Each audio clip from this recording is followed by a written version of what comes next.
Help support the show by joining the Patreon or becoming a YouTube member. Also, hit that like button and subscribe if you want more Browns-focused content. Hey, what's up, everybody, and welcome to QnA, the show where I take your questions and answer them here in video format. A ton of questions to get into, so let's just jump into it. First question goes to Nathaniel, who says this. Hey Q, love your channel. Keep up the good work. I don't think it's a good idea to go into the season with the quarterback room that the Browns have currently. They have three guys that haven't proven anything. I don't hear many people talk about it. But Ty Simpson knows Monken personally. I would think that Monken has a good idea of what he could get out of him. I don't think the Browns would take him at 6 if he falls to a later part of the first round or early second. What would the Browns have to give up to go get him? Does a personal relationship like that mean a lot when drafting a player? I tend to think not really. Because the evaluation that Todd Monken's going to have to take in for Ty Simpson is going to be part what he feels about him personally. And don't get me wrong, it's good information to have. Any information about a prospect is good to have, right? You want as much information as possible. But it's not like Todd Monken has experience coaching Ty Simpson, right? Which would be more useful information, right? Now, the Browns did have somebody in the building last year who was helping them with evaluations in Tommy Reese, who had some hands-on experience teaching Ty Simpson, coaching Ty Simpson. I would say when it comes to Ty, the Browns have enough information on him to where if they really wanted to do it, I would understand. And if they don't want to do it, I'm fully okay with that. Me personally, from the outside looking in, 10,000-foot view, I don't really have the desire to draft Ty Simpson or to trade up for him. If Monken doesn't have that desire, despite knowing him personally, and if the Browns scouting department doesn't feel that way, despite, having contacts at least from last year, that would have known him personally and coached him personally, then I would say that we're making that decision based on good information. Now, it doesn't mean that Ty Simpson's not going to be a good quarterback. He might end up being a fine quarterback somewhere. But it does mean that the Browns had enough information on him to understand that for what they want to do going forward and what they're going to axe out the quarterback position, Ty Simpson doesn't make the most sense. Just there usually is a conflation of like, oh, you didn't want the Browns to draft this player, so you think they're trash. But the Browns have very specific needs, and some players are going to be very good when you ask them to do different things and not very good when you ask them to do other things, right? And sometimes that's the case. And I think the Browns have to make the evaluation of, hey, what's Ty Simpson good at? Todd Monken is very aware of that. I think the Browns scouting department is very aware of that, given that they've been able to talk to, when they were evaluating Ty during the season, to Tommy Reese about him, who's actually coached him, right? And if they make the determination that that's not something that they feel like is going to make sense for them, then I think they have enough information to do that and feel good about that, regardless of what Ty Simpson's career looks like outside of the Browns taking him or not taking him. We'll see if that ends up being correct, but it's not going to be for a lack of information on him. And look, it doesn't look like the Browns are going to go for Ty Simpson. Like, I don't see anything pointing in that direction. It hasn't been like that all off season, right? Mendoza, I thought there was a lot of smoke there, especially with if Kevin would have not gotten fired, right? I thought there was a lot of smoke there for Mendoza. Dante Moore, there was a lot of interest there on both ends of that conversation. But it's not really anything that I'm hearing like, I think Ty's interested in playing for Cleveland. I don't know if the Browns are. They didn't really have a presence at his pro day. And I think if they were interested in somebody that they were willing to take in the first round, it would have been at the pro day. Like, I think even like with Dylan Gabriel, right? Like Oregon last year, I think the Browns were at Dylan Gabriel's pro day. Correct me if I'm wrong. I don't know if the Browns really feel the need to draft a quarterback. I think they're going to try to trade for somebody who can maybe compete for starting quarterback this year.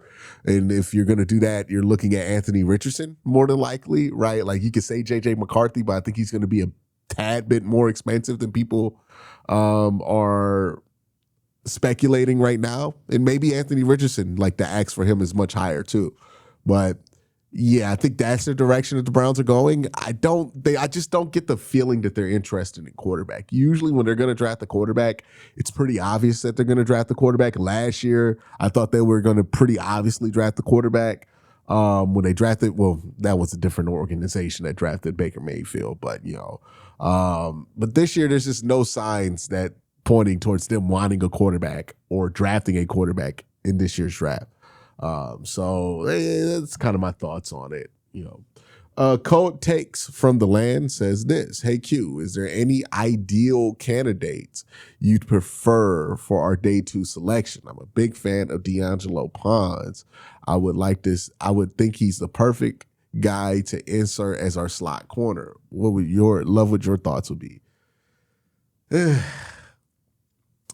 don't know, man. D'Angelo Pons in the second round, I'm not a big fan of. Like, every time we get to that, like, the moment where I'm like, I like D'Angelo Pons as a player, but you got to take him in the second round. I'm like, I don't know if I could pull the trigger on it.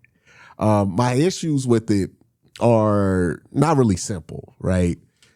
So, second round pick, you want a player who can play on all 3 downs, right?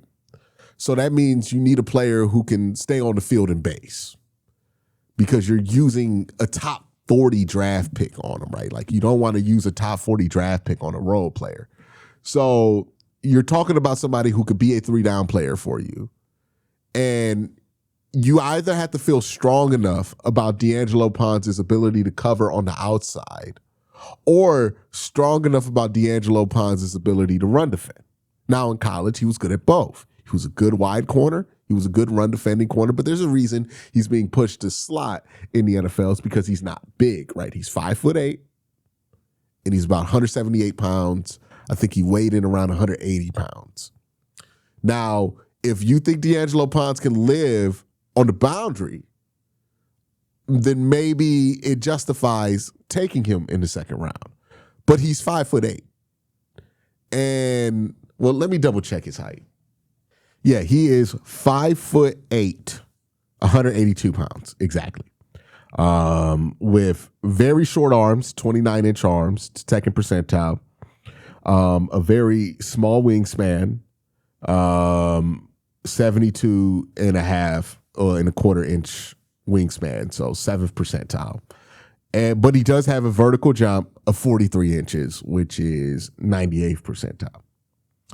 So if you think that vertical is enough for him to live on the outside, wide at corner, and just kind of hold it down occasionally as your DB2, thinking about the future too, like if Denzel Ward goes, do you think that D'Angelo Pons could step into a similar role? Then I think there's something there. But if you're telling me and selling me on the idea of D'Angelo Pons as a slot corner in the NFL, then there's some big concerns about taking him at 39. In the third round, I don't have these concerns. 39, I have these concerns. The first concern is this: he did not run a 40, which tells me he's not 4.3 fast, maybe 4.5. Like, if you're not running a 40 at slot corner, you're probably 4.5, maybe high 4.4s. And that's at 174 pounds. Now, if he's going to play slot corner in the NFL, he's going to have to get bigger. And if he's going to be a slot corner that can also stay on the field in base personnel, when I say base personnel, for those of you who don't know, we're talking about 4-3, so 4 down linemen, 3 linebackers, and then 4 people in the secondary, right, to make up your 11 on the field. That's what we're talking about, right? So he would have to kind of sub in at kind of a hybrid linebacker role. So now I think he needs to add maybe 10 more pounds to be able to run fit in base. If he runs a 4.5 at 175, what is his 40 and what will, I don't really care about the 40, but what's his speed if he's 4.5 fast at 175? How fast is he running with 20 extra pounds on it? And that's where you get concerned. Because if D'Angelo Ponds right now was 200 pounds, 5'8", and ran a 4.78 40, he would not be a second round pick. But it's very possible that you could take D'Angelo Ponds, want to make him a slot. Because you want to make him a slot and put him on the field for 3 downs, you make him bigger and bigger. You get him to 200 pounds, not 240, but 200 pounds, and then all of a sudden, he's too slow. So you got to make him lose weight, and you just got to compromise on the value that you're going to get. That's what's difficult. At 39, I just think it's just, for those concerns, way too difficult to take D'Angelo Ponds when I think you can get a Bud Clark in the 3rd or 4th round who will be a really good, solid cover corner who can also stay on the field in base because I think he could play free safety. So that's my thing with Ponds. Is like, can Ponds play free safety? You know, on top of it, so he can stay on the field in base? Like, where's his versatility? Because right now, his size limits him as far as his versatility is going to go. And I'm not drafting a dedicated slot corner in the 2nd round. I don't think it's worth it. I know people have been making arguments about the value of the slot corner position and, you know, look at what Jalen Ramsey has been able to do. But Jalen Ramsey, 1, he plays safety now, but 2, he's versatile enough to play multiple positions. Like, you can play Jalen Ramsey at the slot. You don't have to play Jalen Ramsey at the slot. What we're talking about with D'Angelo Ponds is a player you have to play at the slot. So that means by definition, there's not a lot of versatility there. Doesn't make sense for me as a 2nd round pick. Love him as a player, though. Absolutely love him as a player. Love how he plays the game. Love how he play makes. Love how physical he is. Love him as a player. At 39, I need a little bit more, though. You know? We'll see what D'Angelo Ponds' career looks like. Hopefully it's great. Hopefully I'm wrong here. But that's my big concern with taking him that early. All right, let's get to the next one, which is from Bailey, who says this. Hey, Q, just want to say I enjoy your videos. Just want to preface before I ask. I believe Caleb Downs and Jeremiah Love could have huge upsides as opposed to other options like Freeling, Fano, and Tate. So if Caleb Downs or Love are available at 6 and AB doesn't field any offers to seem worth taking, what could your opinion be of drafting a guy like Caleb Downs or Jeremiah Love? I know safety or running back isn't a huge need, and O-line is, but passing on those 2 players would be a bad move, especially with the pick we have. I don't think there is a world where you could justify Jeremiah Love because drafting a running back in the top 10 is not something you do at the beginning of a rebuild for a lot of different reasons, right? 1, running back position is a short timeline. And if you're going to take a running back in the 1st round, you're almost guaranteed to not give them the 5th-year option because like a 5th-year option for a running back would be incredibly expensive relative to what you would pay the position. So we're talking about a 4-year endeavor with a running back. In the 1st round. So already one of your main advantages that you get with the 1st round pick, you don't get. And that makes it so that drafting a running back in the 1st round is really something that only benefits a team that's looking for short-term gain, right? That thinks that can be good right away. Now, they're not always right about that calculation, right? The Falcons and the Raiders weren't right, but they thought that was going to be the case, that they were going to be good right away. So they drafted running backs early. The Browns are not delusional in that respect. They don't think they're just a year away. The Browns think they're Andrew Berry's pretty sober about the reality of where the Browns are, right? When he talks about them, he is not delusional about where they stand. So that's what would be required for the Browns to take him. was they would have to be delusional about where they're at, and they would have to think that they can win right now. Jeremiah Love just absolutely 100% makes no sense. Even if we don't factor in that we have Quincy Judkins. Like, all of that is without even factoring in that we have a running back. Even if running back was a need, Jeremiah Love wouldn't make sense.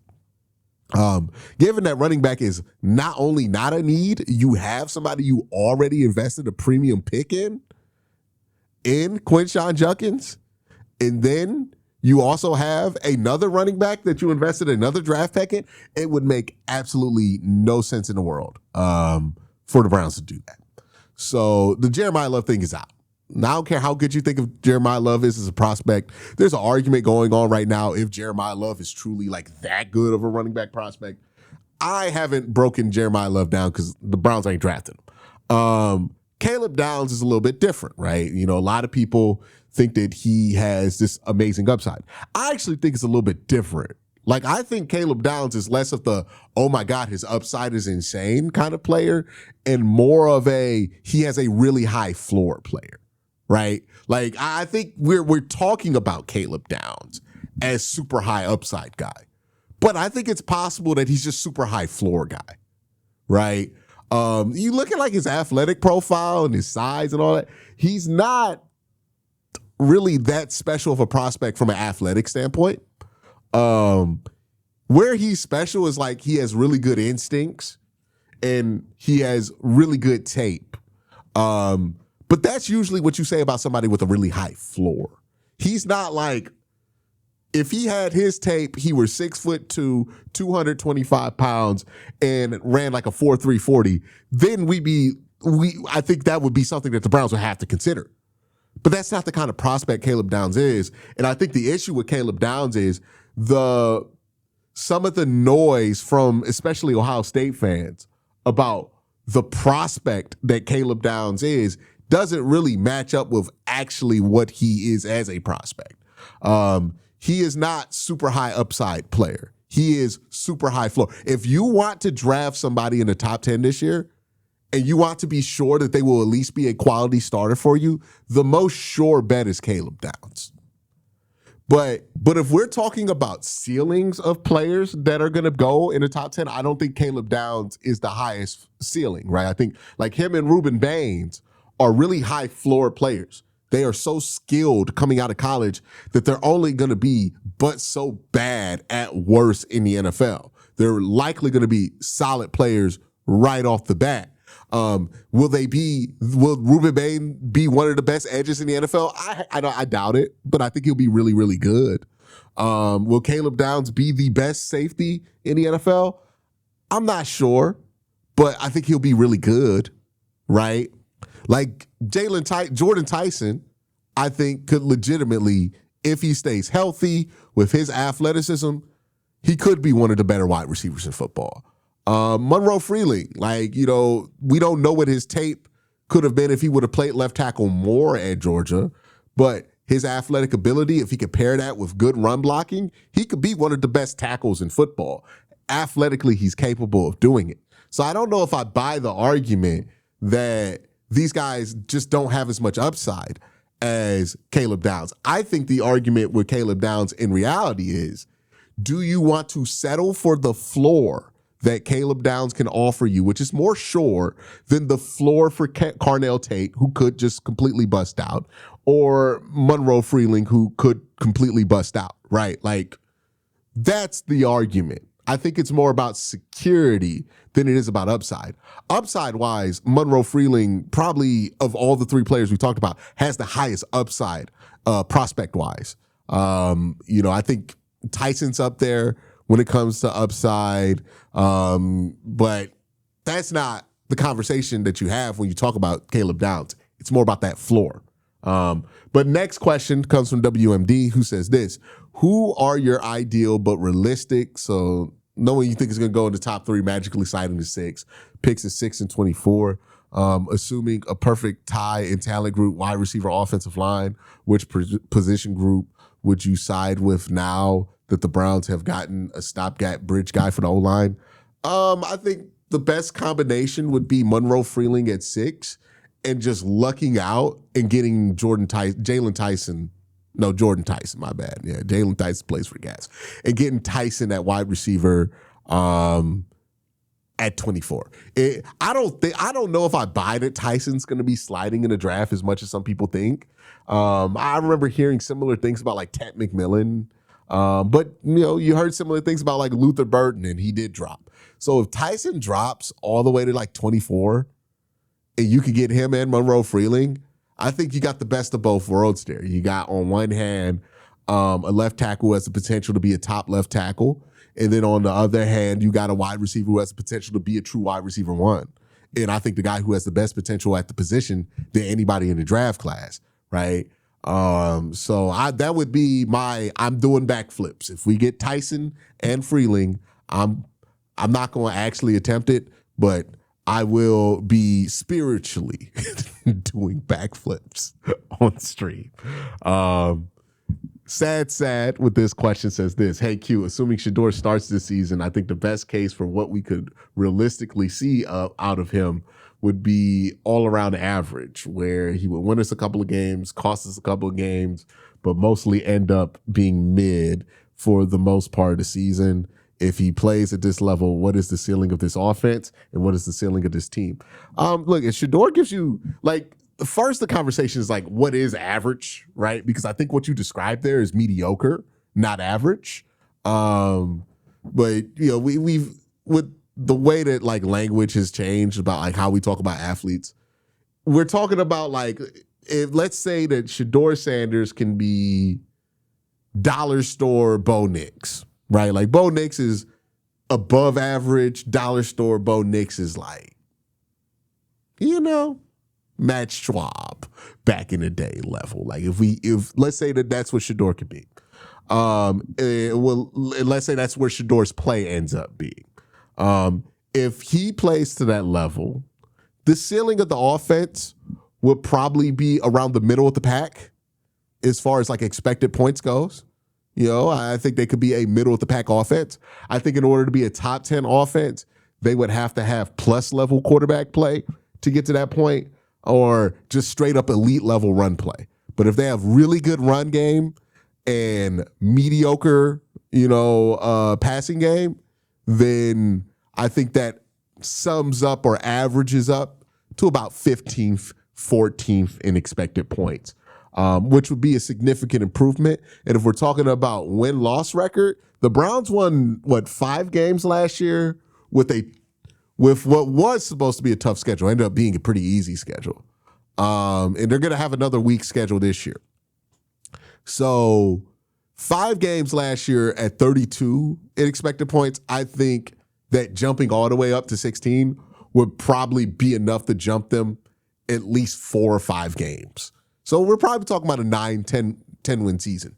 And if Shedeur accomplishes that, then Shedeur will be the starting quarterback in 2027. Maybe the Browns draft somebody, maybe they don't, but we'll be in a much better place, right? We will either be all getting behind the Shedeur thing, or at least all being able to encourage him as the starter and not feel like it's the worst thing in the world. And we'll be at a better place there. So yeah, that's what Shedeur can do. If Shedeur ends up being that, it's not bad at all. And it would mean a playoff berth. We'd probably be like Pittsburgh.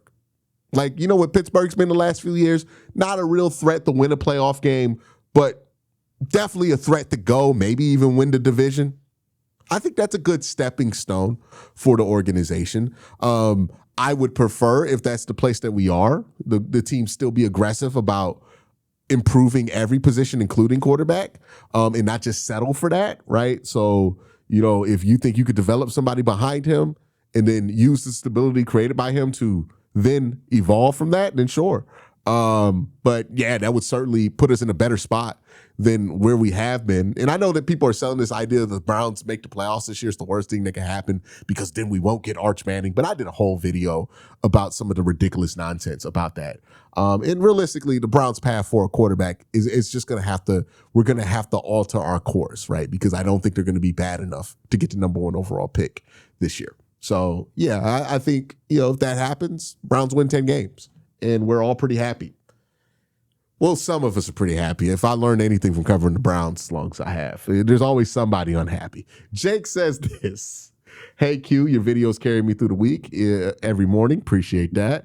My question is, what is a realistic window for the Browns to become a genuine contender in 2 to 3 years? My question is, so would trading Myles accelerate this window or make it further away? It would certainly make it further away. The pathway, I think is what you're trying to say, to the Browns being competitive soon is one, building an identity on offense. I think they're working on that right now with the improvement to the offensive line. I think that's going to be geared towards the run game. If they can develop a plus run game, they already have a great defense, and then somebody can emerge to at least be competent at quarterback, boom, you're competitive.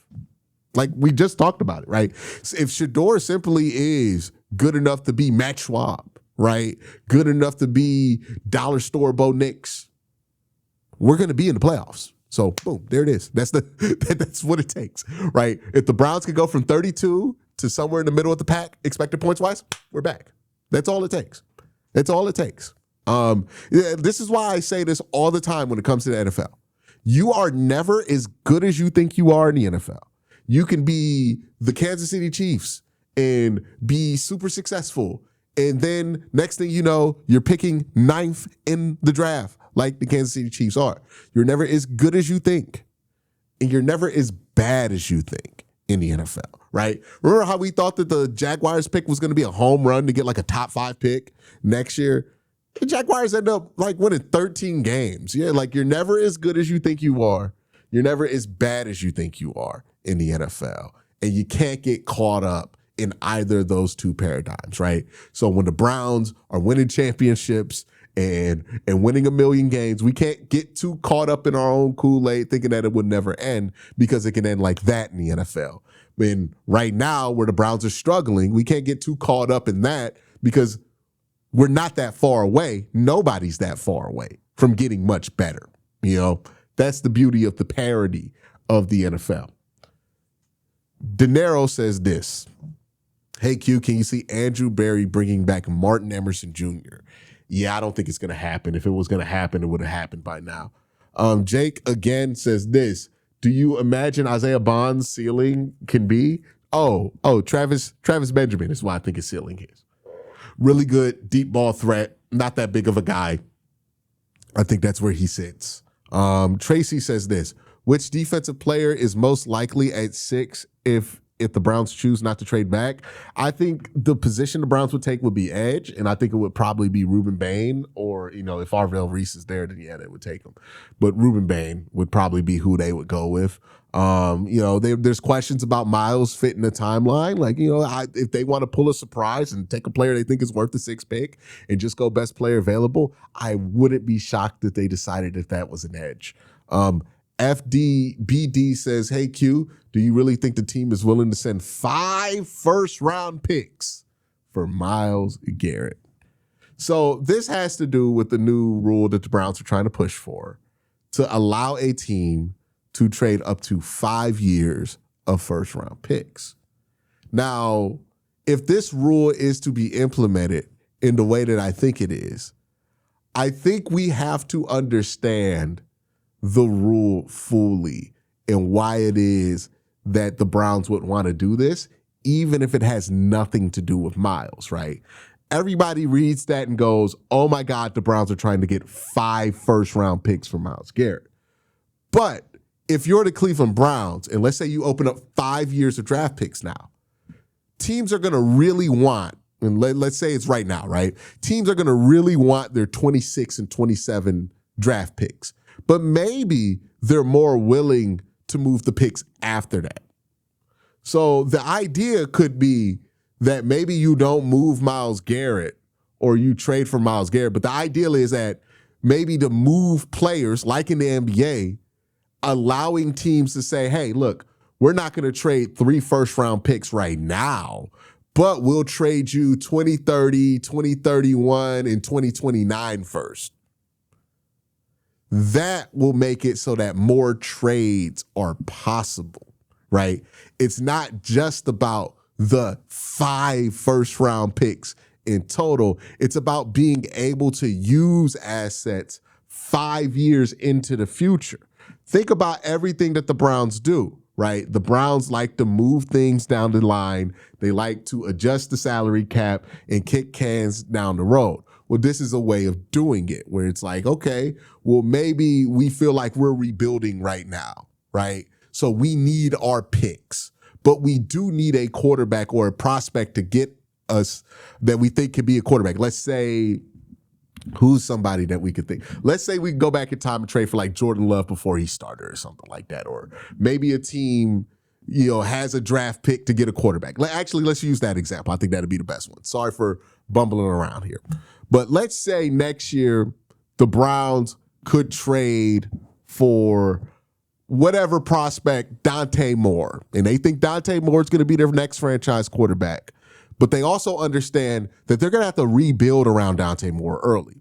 Now, the way it's set up now, if you give up the complimentary 3 draft picks to go get Dante Moore, that means that you're sacrificing, well, you're not sacrificing that first year because that first year is just a swap, but you're saying that Dante Moore's second year won't have a first round pick and Dante Moore's third year won't have a first round pick. And that's how you're locked into making that trade. Well, if you can now unlock 5 years of first round picks, you can then set it up to where you can say, okay, we'll swap this year, and that's 1 first round pick, right, to get Dante Moore. And then I'll give you 2 first round picks, but not my 20. Well, it would be at that point, right? So that would be the 27 first. So you'll give up the 27 first, but you wouldn't give up your 28 and 29 first. You would say, I'll give you 2030 and 2031. So that those first 3 years that you're developing Dante Moore, you still have first round picks. And the hope would be that by the time that Dante Moore or whatever young prospect you take and trade up for in the first round is ready to be the man, then not having those first round picks is going to hurt you less because you would have kicked the can down the road and allow you to fill that time with players in the first round. I think that's the way that rule is going to be used more than teams trading 5 first round picks, right? The way we've talked about it, we just focus solely on the volume of it. But think of the flexibility that's introduced when you can trade 2 extra years of drafts now. Think about how that changes things, right? Like, just think about what I said. Now, all of a sudden, trading 3 first-round picks for a quarterback makes way more sense because now you're not saying for the first 2 years of that player's career, for the first 3 years of that player's career, we're not going to have first-round picks to use to get that player to where we need to development-wise. You can say, hey, we don't have to sacrifice that. We can give you your first-round picks, and everybody's kosher. Or whatever is copacetic. Maybe that's the word I meant to use. But that's it. That's what I'm saying. That's what I think the 5 first-round pick thing is about. I don't think it's about trying to get 5 first-round picks for Myles Garrett. I think that's what it's about. In a roundabout way, it's kind of about Myles Garrett because it makes it easier to pull off blockbuster trades. But reality-wise, what I said with the whole trade for a quarterback thing, that's probably how it's going to be utilized. Teams trading later first round picks to kind of allow them to make trades that might make more sense in the future or make a trade for a player who fits the timeline, but they also get to keep some first round picks in the short term.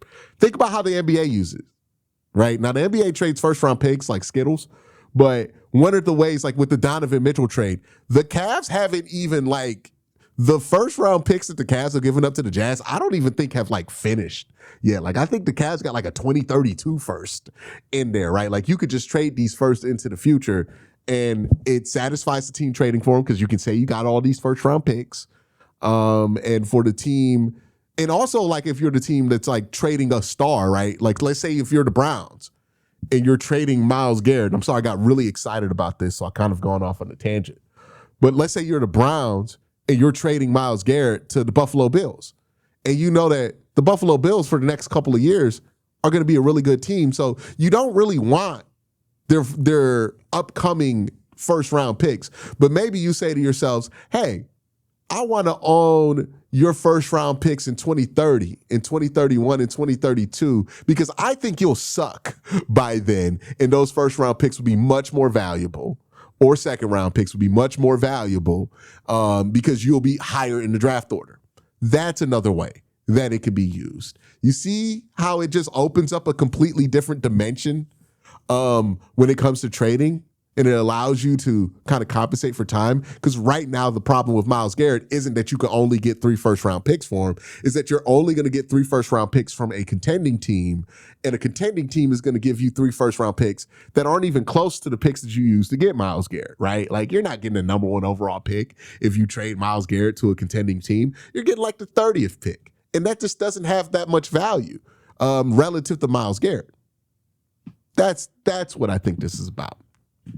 Not necessarily Myles Garrett, but opening up time as an extra dimension when it comes to trading. That's the important part. But thank you guys for asking these questions. Y'all have a great day. Have an even better night. Peace.